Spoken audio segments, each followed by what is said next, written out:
Good afternoon, everybody. Thanks for sticking around at the end of the day, last session. So this is the introduction to service workers, and my name is Aaron Manire. I have these slides also online on my GitHub pages, so if you want to click off some of the links while I'm talking, you can do.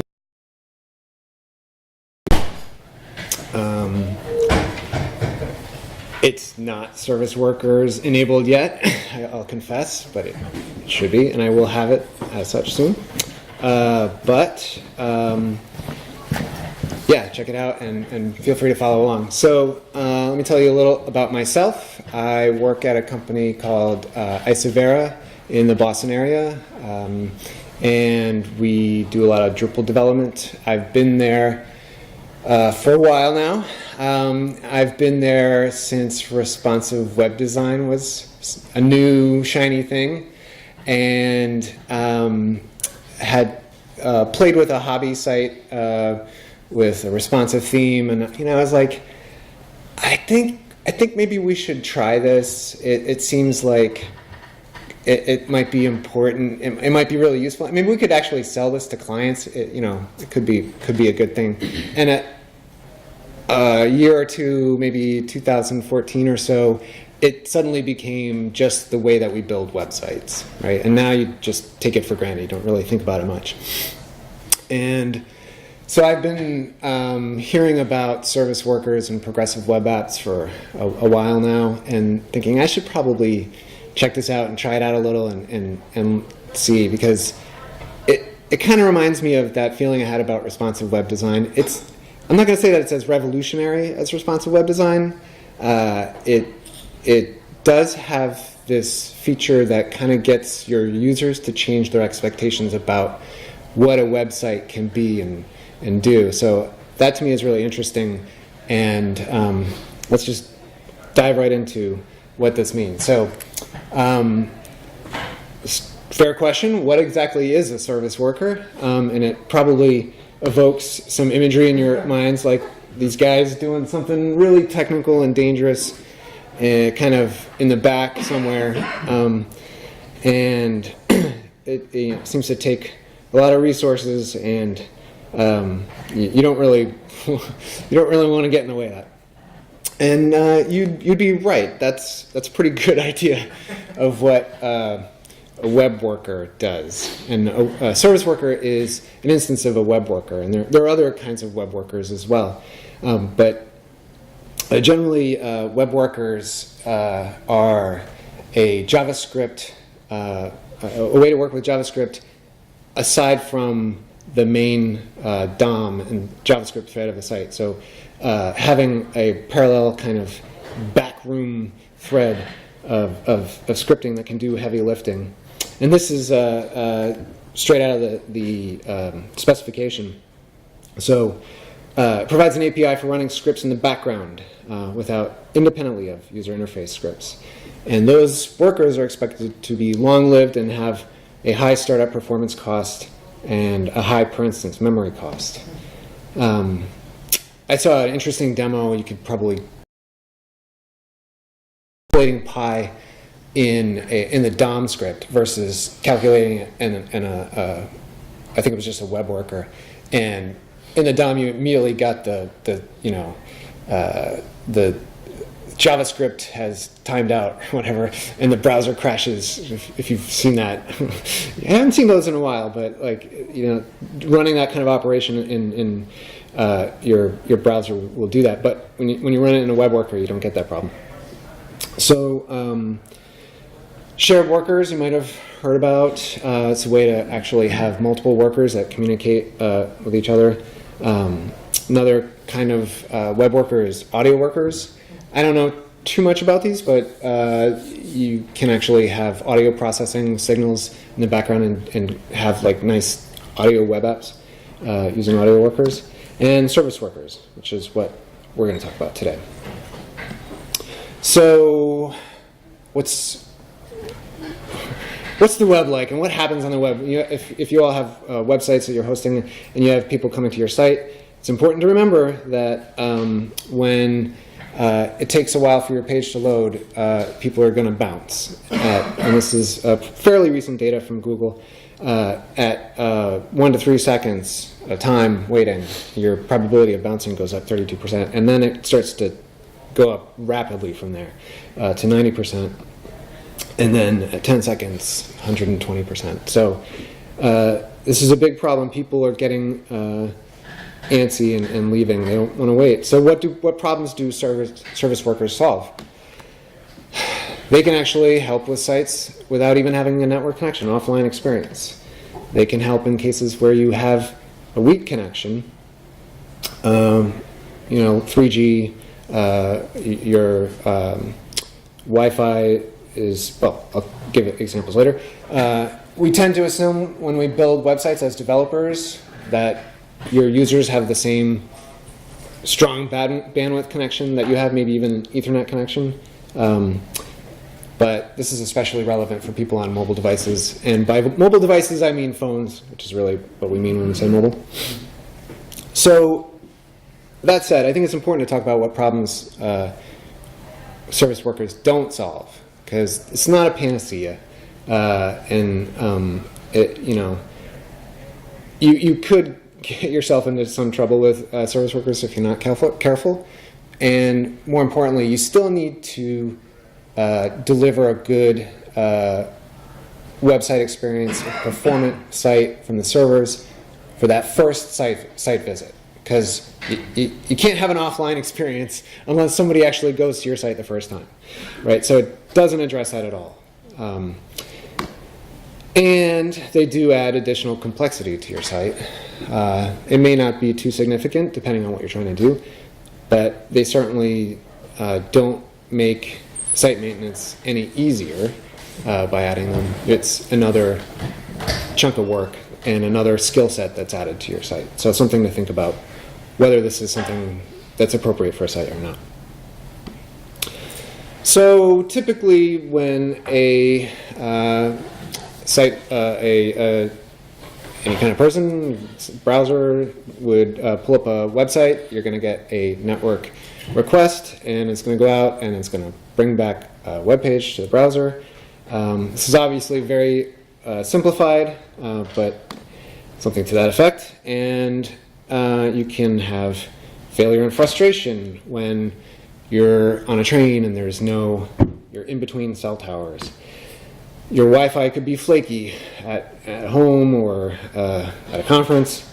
If it's like a concert or something and there's thousands of people, you may be all battling, or a big, very popular conference, you get like a lot of traffic spikes that you may not have good cell connections. You may have trouble with your ISP provider, Comcast, and you may have, while I was putting this together, I had a power outage and Slack kept chugging away and said, oh, you're offline. I'm like, yes, that's an example where it's kind of weird. Slack's still going, my laptop's still going, but the house has no power whatsoever. Or your server could actually go down, or have some kind of trouble with the web server. So I have a couple kids, and the book Waiting Isn't Easy just came right to mind, if you haven't read it. So with a service worker, that model is a little different. And you actually get this chance to have your own personal man in the middle, where instead of going right to the network, you're getting your requests intercepted by the service worker, and then the service worker can interact with the cache and give things back to the browser. And that all happens through this fetch event that the service worker is listening for. So when you write your service worker file, which we'll get into, you add this event, and you can have some logic that checks to see if the network request was satisfied, and if so, give the results, and if it wasn't, bring something from the cache. So what do you need to build a service worker? You need a browser that's compatible, or to actually use a service worker, you need a browser that's compatible with service workers, and I don't know, this may be a surprise to some of you, or maybe not, but it's pretty well supported now. Internet Explorer, well, you know, that's deprecated now at this point, right? Or end of life, IE 11. Opera Mini, sorry. And BlackBerry browser, sorry. But the good news is iOS Safari and macOS Safari are the sort of final holdouts here, and you can pretty much get pretty good coverage with service workers from browsers. And just a side note, which I think is important when you're writing that code, that those same browser versions that support service workers also support ES6 JavaScript coding standards. So you don't have to use Babel or some kind of transpiling to actually write your service workers, which makes it really nice and clean and simple. And you also you have to have HTTPS. You have to have a secure connection. And it's very important to have that when you think about it. When you have, I mean, man in the middle is a kind of security attack, right? So you don't want to have anybody take control over that service worker, so and modify it, because they could completely lock you out of your site, and nothing would actually happen if you went to it. So very important to use HTTPS. It also requires same origin on requests in the service worker. So you can't make calls to other domains from that service worker.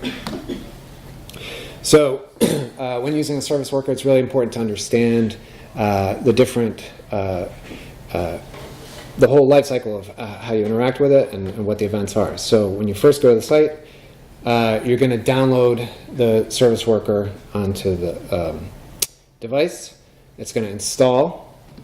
And then it's when it's done installing, it's going to go into an activation and start working, which is all well and good until you have a change to your service worker that you need to deploy up and then have take over. So in that case, you have to, again, download that new service worker, install it, and then it's going to kind of sit there waiting until the person using their browser closes their tab or the browser and then opens it up, and then at which point it's going to activate. So, and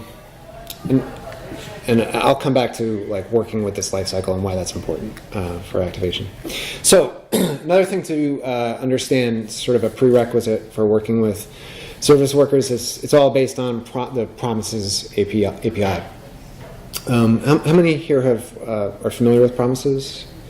A few? Okay. So a promise is a way to work with asynchronous execution in JavaScript and in other languages as well. I think Java and other languages have used promises for a while now. And the thing about a promise is that it's kind of like an IOU that code hands out, and it can be either fulfilled or rejected at a later time. It's deferred. And so it's a little different than working in a script in the DOM itself. So you can create your own promises. It looks something like this. To instantiate an object, and then you have this logic, and you say, okay, if it resolved, then I want to return something. And if it didn't resolve, and you use this reject and do something else, basically. So that's to create a promise. And then to actually use a promise, you would call the promise, in this case just call promise, and use this then method to actually do something after that promise, when the promise is fulfilled. So the point is that that doesn't have to happen right away. It can be a millisecond, or it can be 10 seconds or hours from when it was first invoked. And then you want to use a catch method if there's an error, if it doesn't actually fulfill, or if there's some other break there. And you can also chain promises. So that gives you the ability to do a sequence of functions that follow your expected sequence, not in like immediate consequence, but like in terms of like how they actually operate. So in this case, once the result comes back, then you can it will log the data, and it would always wait until that actually worked to do that event. Okay, so with service workers, you're going to be working with two promise-based APIs in particular all the time: the cache API and the fetch API. So cache API, you need to understand that this is a new, different API. It sort of replaces the old app cache API that sort of didn't have a very good reputation. There was a blog, a list apart, if you read that journal called "Application Cache is a Douchebag." So that was a few years ago. Like it was, it was a great idea, but it didn't really work in practice, and it was sort of because it was this declarative model of working with the cache, and if you violated those assumptions in any way, it got really messy really fast. With the cache API, you're on your own, and you have a lot more control over it. And this quote here is actually just noting that cache API is different than your browser's disk cache or HTTP cache for images and assets. And you have to manually deal with a cache API. I'm actually just summarizing this quote right from the service workers draft spec. Let me read it to you, because I think it's well written and kind of hits the point pretty hard. So the cache instances are not part of the browser's HTTP cache. The cache objects are exactly what authors have to manage themselves. The cache objects do not get updated unless authors explicitly request them to be. The cache objects do not expire unless authors delete entries. The cache objects do not disappear just because the service worker script is updated. That is, caches are not updated automatically. Updates must be manually managed. Authors should version their caches by name and make sure they use the caches only from the version of the service worker they can safely operate on. This is so like, you developer, you're responsible for the cache. Like, pay attention and be careful. Be very careful. And so with this power with extra power you get comes great responsibility. And so, I mentioned the HTTP cache, the disk cache. It's important to understand that the sequence of precedence here, that your browser has a memory cache. It's sort of like reminds me of a goldfish, like the fleeting memory of like when you have the tab open and it caches, and if you click around, it doesn't, keeps a cache version of an image until you close the tab, and then it forgets completely about it. Service workers cache. So the memory cache happens first, then the service workers cache, and then you have the browser's HTTP cache that would happen after that. So just that sequence is, once you start to work with it, it's helpful to know. So to work with the cache API, you will start with opening a instance of this with this cache, this global caches property in the browser. So that's basically saying, I'm going to start a cache, and you give it a cache name, and in this case it's a variable, and I want to. So this is what it looks like. It's obviously a promise, and then I can do something with the cache. And then within that then method, you can use all these different methods that the cache API provides to add stuff to the cache. This case, it's a single file, or put is a more robust method for working with adding things to the cache. Match lets you identify and see if something is already stored in the cache. Keys, the cache keys, the names that you give, and delete to remove. And there's some other methods as well you can look up. So to add an offline HTML file for the cache would just look like this. It's pretty straightforward. Once we've opened that cache, the cache storage, then we just work with it. So yeah, using the ES6 syntax here, the arrow functions, the cache are argument gets passed in, and then just calling the add method when we return it. So that's the cache API. And then the other big use of promises and service workers is the fetch API. So in this case, we're actually making a fetch, or calling fetch. It's not the fetch event that I talked about earlier that service workers respond to. In this case, it's actually executing its own fetch. And you can, in the browser, do a console log. And if there's any issue with calling that, then logging an error. This is not service worker based, but I can show you an example of what fetch API looks like just within the DOM. So this is just a little bit of code that, can you all see that? Should I bump up the font size? Is that okay? Okay, so in this script, it starts off by just running fetch with my GitHub user name and stuffing that into this constant, and then it logs this constant fetch promise, and then it just does a console log of that promise. So again, a promise is like an IOU. It's not the actual data, and if you look at it, this console log right here, you get something like this. So it says it resolved, but there's not actually anything there.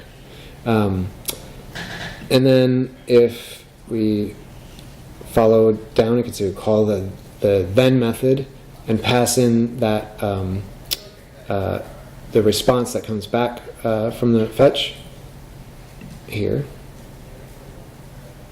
And then you get something like this. So it's a little bit more information. It's got some headers, and there's methods that you can use to operate on those headers. And the status code. In this case, it's a cross-origin script, and because it's going to GitHub, it's not in my site. And there's this body right here, which seems like where all the data would be, but in this particular case, it's just stream, so I got to do another chained method here, and then I can actually take that data, return it as JSON, and there's actually the data that's returned from this fetch. And that actually just went out and happened right now over the network. So pretty simple, pretty handy, and pretty powerful. And if I can't do this in the browser, but if that URL was wrong, it would catch here and report an error, and you could have some alternative logic for dealing with the error. Okay, so that's fetch API and cache API. So to build a service worker, we're going to start, again, you need HTTPS. But if you're developing locally, and you have localhost, your domain, that's fine. It doesn't have to be HTTPS in that case. And you'll need to register a service worker in the browser. You'll add that separate JavaScript file with the service worker, and then the hard work, which is figuring out what your caching strategy is and what you're actually trying to do with this service worker. So for HTTPS, you can buy SSL certificates out there, and also probably worth mentioning Let's Encrypt, where you can get free. You don't have to actually pay for the certificates themselves. But that's not really useful, of course, if you can't renew them because they expire in 90 days. So you probably want to have certbot running. Then you get the automated renewal. So yeah, but it's got to be HTTPS. And next, you want to register a service worker in your HTML file. So we just do that with an inline script tag. And it's as simple as this. So at the bottom of the HTML file, call a script, and it's going to check to see if this service worker property is in the navigator object. And if so, then call this register method and give it the location and name of that service worker file. So because this is in the DOM and any browser could hit this, could be IE9, you don't want to be using ES6 there. Like you make sure that any logic in that test has to be very JavaScript compatible, cross-browser compatible.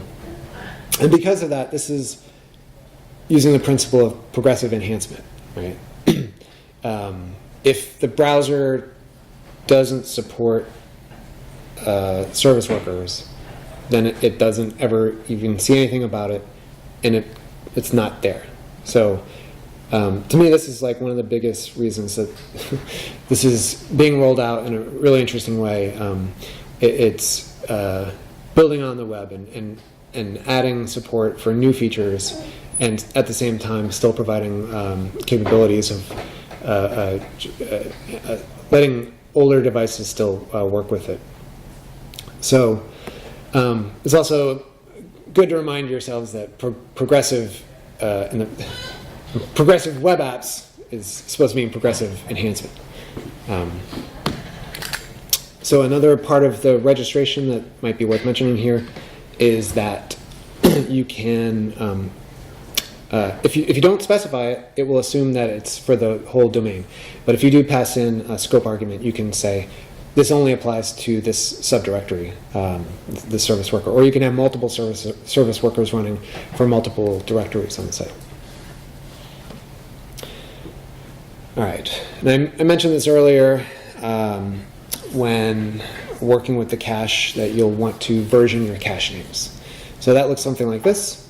Within the service worker JavaScript file, and you'll have a name that you can reuse, and then just append or prepend a version that you would iterate every time you make a change to that service worker. And then within the service worker JavaScript file, you're going to have these three events that correspond a lot to that lifecycle that we talked about earlier. Install event, the activate event, and then intercepting the actual request with fetch events. So for this particular caching strategy on the install event, we would add stuff to the cache. In the activate event, use that chance to clean up earlier versions of service workers, the caches. And it's very important to do that, again, because the browser is not going to do that for you. And you don't, depending on the device, you could stuff a lot of junk into a cache if you're not careful. And the fetch event to actually do the requests, or on the network or to the cache. So let's take a closer look at the install event.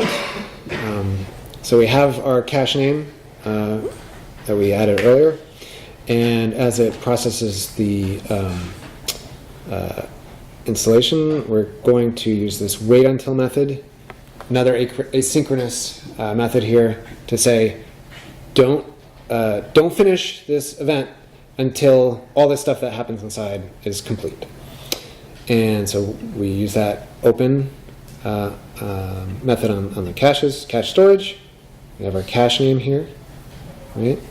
And then we're going to add offline HTML file. Instead of just add, we're using add all to do an array. This is a very simple example, but we want to have our offline page have some styles too, right? So we'll put that in the cache. And then the activate event. So here's our chance to go through the cache and clear out old junk. A little bit more complicated, but not too much. So we're going to use wait until to make sure all these things complete. And we're going to get a list of keys in our cache. And then those are the cache names, not just the particular one that we have, the current one. And another way to work asynchronously is to add this promise all. So we're going to make sure that we complete all of these operations here when we return. Another asynchronous thing here is that you can't use a for loop. We have to use a map method to iterate over the different cache names. So you have to be using asynchronous JavaScript for everything within there. And we'll iterate over the keys, and basically we're looking to see, okay, if the cache name is not equal to my current cache name, if there is a v0.0, just delete that from the cache, or anything else besides that particular one we want to remove. Okay, now the fetch event. This is where the real action happens here. So in this strategy, what we're going to do is we're going to go to the network for the HTML. And if we don't get it a connection, if it fails, then we're going to get that offline page and return that instead. Now, CSS and JavaScript, they don't change as much. There's not actually going to be as much fresh content there, so we'll just start with the cache, and if it's not in the cache, then we'll check the network. Right. So this is going to take a couple pages to get through, but we start with the request, and we need to check the headers of the request to see if it is HTML. We can use the includes method.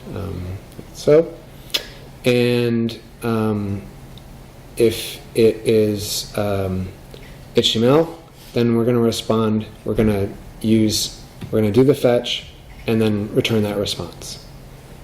So if that's not the case, we return the offline HTML, and that would call the CSS styles as well. Right. So then the assets, we start by looking in the cache and doing a match based on that request. If it matches up the keys, then we return from the cache. And if not, then we actually do a fetch. We'll return a fetch for the network. Right? So that's one caching strategy for working with an offline page.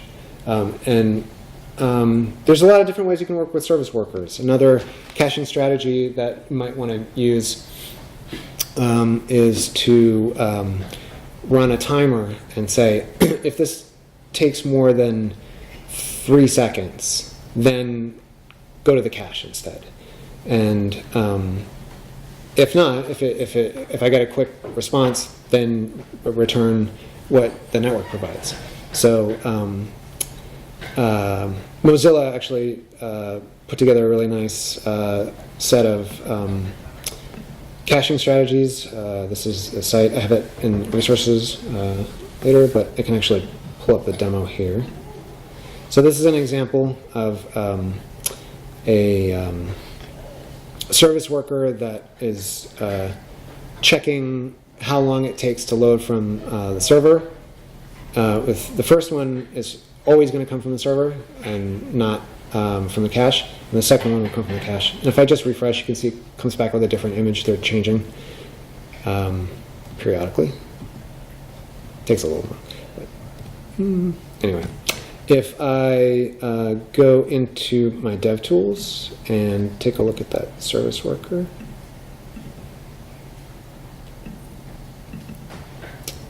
actually, I'm going to go to the Application tab and Service Workers in Chrome.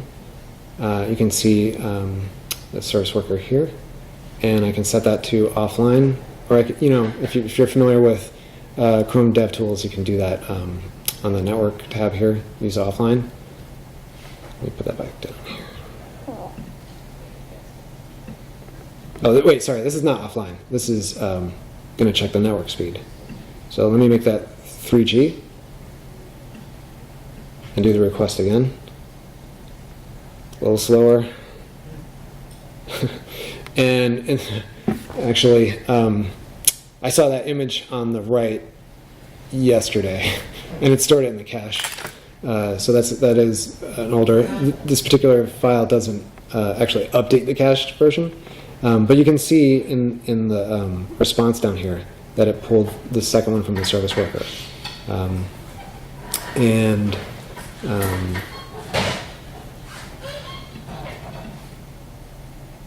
if I go into the cache section here, this was network or cache. Here you can actually look at the files, and this asset is that cached image file right here. Kind of cool. So that's another strategy. So the actual code, I think I have it here. No.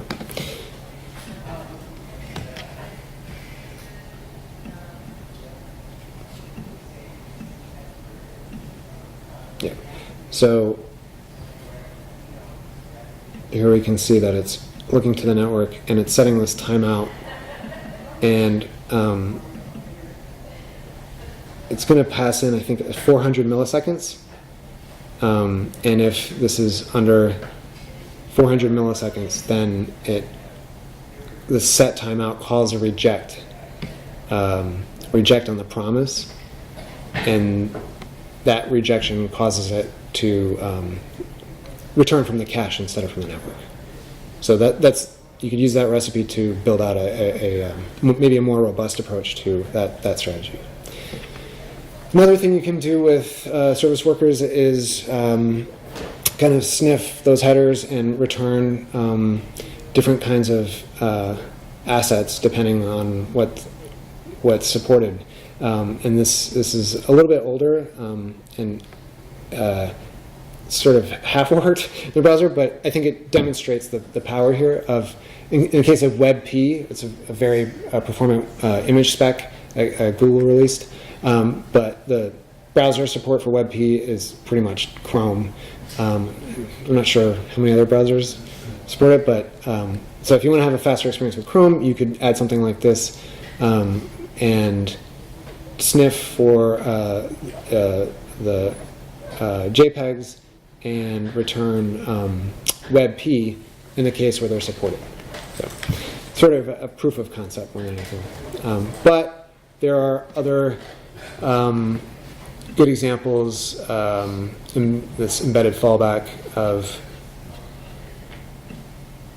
returning an SVG if your image doesn't load, and actually caching that SVG. In this case, they have it right in the service worker. So it's a great resource for looking at and trying out and stepping through the service workers. So I really recommend this article on the Chromium site if you want a really good overview of working with service workers in Chrome DevTools. There's videos and lots of good information about all these different aspects of working in Chrome. In general, I think the Chrome developer tools are sort of best in class for working with service workers. Safari and Firefox also have developer tools for service workers, but they're not quite as robust. And by the way, one fun thing to do in Chrome is to go into Application, click this Service Workers tab here. So the Chromium site doesn't actually have a service worker running here, so nothing shows up. But you can see this service workers from other domains link right here. So I suggest you go click on that and take a look at all the different sites all the different service workers you have running or just kind of sitting in the background of your Chrome browser waiting for an event to activate them. Adactio.com is Jeremy Keith's website. And he's got some really nice materials and a great book, actually, on service workers that just came out recently. If I go to adactio.com and pull up, you can see that that's the active service worker here. That's where I clicked the other domains here. And if I choose offline and refresh, it's actually offline. If I click around, let's see. I think I may have to actually go offline to do this. I'm going to go off. And what have I not seen? Okay, that's what you get when it's offline on his site. And you could go into the cache here and take a look at the different assets and files that are stored in the browser. Let me turn it back on.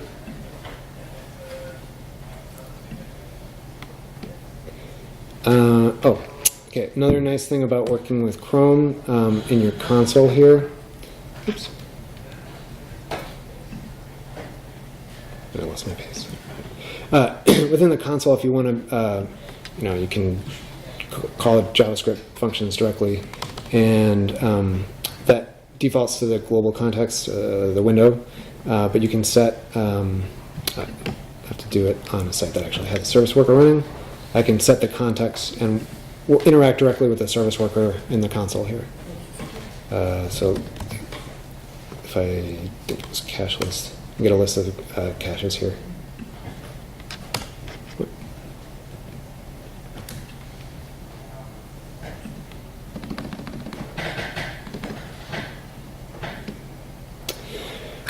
All right. For a few years, when service workers started coming out, it was actually very dangerous to work with service workers. Because if you had a bug introduced, you could completely lock somebody. You could just completely break everything that your site did, and there would be nothing you could do because people would have it cached in their browsers, and it wouldn't actually call the network. So there's been some changes to the service worker spec relatively recently to help deal with that.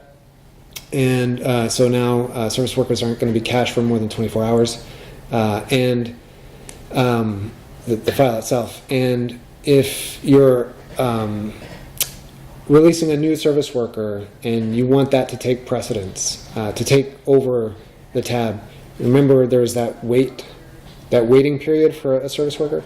There's a function called skip waiting that you can call in the install event. And in tandem with this client's claim, it will.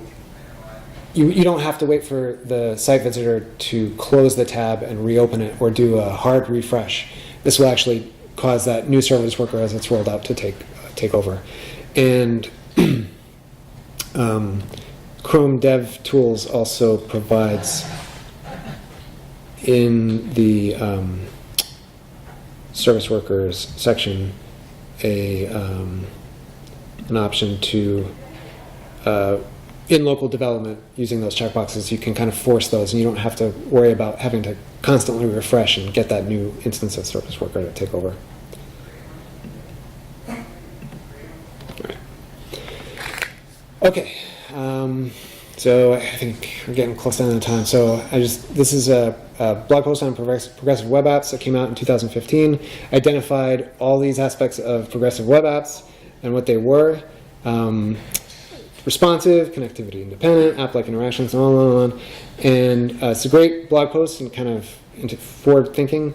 But really, to build a progressive web app, the minimum of what a progressive web app is HTTPS, it's a service worker, and it's also this file, manifest JSON file. You have those three things, and you have a progressive web app.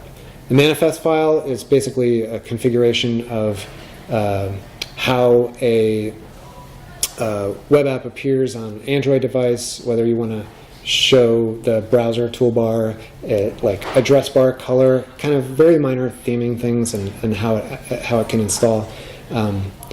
Useful to know, but I thought I should just mention, once you have a service worker and deal with the caching strategy and all that hard stuff, it's really not much more to kind of make it an official progressive web app. These are some of the resources I looked at pulling this together. There's offline web applications. It's a free video tutorial. It's really great by Jeff, I think, Archibald. That's available. Google has a lot of resources. Dean Hume's blog posts are great. And the W3C nightly draft, the service workers is not an official recommendation yet. It's a draft specification. It's good reading, very interesting, and updated regularly. And a couple of links for, it's Jake Archibald, the offline cookbook and the service workers cookbook, which we looked at a little bit there. And Going Offline by Jeremy Keith, I highly recommend to get into the details of some of these strategies. And you want a bit more. I kind of figured that the notifications API would be a bit too much to get into here. I had it on the teaser, so sorry about that. This is a really good article in the Smashing Book number 6 by Liza Gardner of Cloud4. It's worth reading too. And that's it. Thanks, everyone. So please be sure to put in feedback and any questions that you may have. So I guess I'm curious, because you talked about how one function of service workers is that they sort of take some resources up front. Mm-hmm. Is that, I guess it depends on the implementation, but in your experience, have you found that that's like detrimental to the user experience? Like somebody who's like initializing a service worker is going to notice that the page is noticeably slower or anything like that? They shouldn't, because again, it's using the web workers API. And it's in the background. It does depend on the device's capabilities. Yeah, it's running in the background, and it shouldn't have that. That's sort of the whole feature purpose of web workers, is that it's independent of the DOM and lets you do those more complicated operations without affecting the user experience. I don't like on devices with lower RAM. It's possible you might have some impact there, depending on what you're doing. But in general, if you're just working with caching strategies with fetching, service workers shouldn't be too computationally intensive. Audio workers, that may be a little different. Yeah. You mentioned something about a 24-hour limit on it that they put in place. Right. That prevents if you were to visit a site on a Friday and then try to revisit it on Monday while you were offline. Would that prevent that from pulling that up in cache? No, that's sort of the minimum. The maximum lifetime of the cache, but it would still be in the cache. Yeah. Any other questions? I have one. And to confirm my understanding, what are the possible ways to communicate between the browser tab and the service worker? Is it just some events originating from the tab? Yeah, so that's the notifications API. Lets you, everything I showed you, the only thing that's doing is the fetch, intercepting fetch. But you can work with notifications API, and the Mozilla Service Workers Cookbook has a couple examples of that. And that API is what allows you to communicate from the service worker to the DOM and vice versa. And you can have things like offline notifications or push notifications to the browser. The support, cross-browser for support, I don't think is fully, I'm not sure about Safari support for push notifications, so you have to look at what you're trying to do. Any other questions? I have one more. Sure. And do you have any practical experience? Have you implemented, for example, this caching, advanced offline caching at some website? Yeah, I did a little bit. I wanted to pull together and make sure I had the most important topics, like the weight, skip weighting and things like that when I presented it. So I wanted to have the slides in a service worker that